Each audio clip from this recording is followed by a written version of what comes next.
sorbischen wendischen Bräuche, die wir über den Jahresverlauf feiern, die sind für mich überhaupt die Möglichkeit, meine sorbische Identität auszuleben. Dobry dzień. Witajcie do Łużycy. Ja jestem Peter Brezan, referent Domowiny Ciszno Związka Serbo.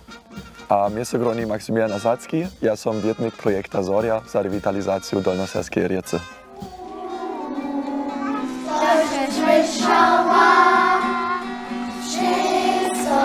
Die Vogelhochzeit oder auf Niedersorbisch Taschkoa Svajba, das ist ein typischer Brauch zum Jahresanfang. Wenn der Winter langsam zu Ende geht und die ersten Vögel schon unterwegs sind, dann feiert man sozusagen das Kommen des Frühlings mit dieser Vogelhochzeit. Und das ist vor allem ein Fest für Kinder.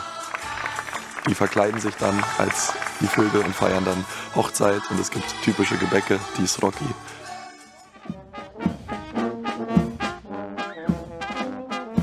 Beim Sappus, da ziehen die Jugendlichen des Dorfes gemeinsam von Hof zu Hof und halten eben vor allem bei wichtigen Personen im Dorf an, wie dem Bürgermeister.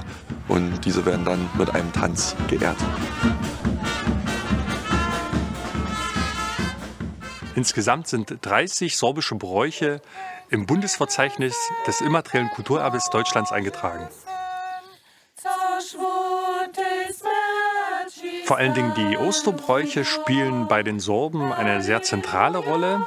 Sie sind regional verteilt. In der mittleren Lausitz als auch in der Niederlausitz ist das Osterwasserschöpfen und das Ostersingen sehr bekannt. In der katholischen Region der Oberlausitz findet das Osterreiten statt.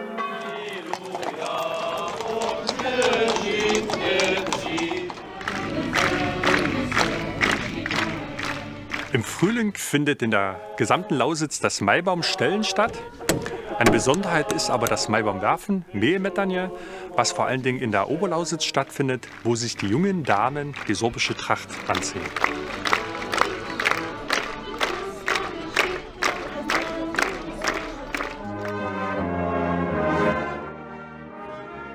Am Fronleichnam erlebst du in vielen katholischen Gemeinden in der Oberlausitz Prozessionen mit der sorbischen Tracht.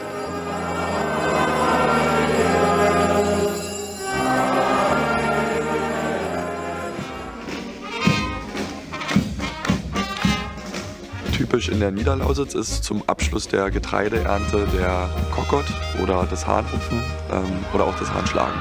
Die sorbische Kultur ist historisch ja auch sehr stark durch das bäuerliche Leben geprägt. Dadurch gibt es gerade im Sommer und im Herbst viele Erntebräuche.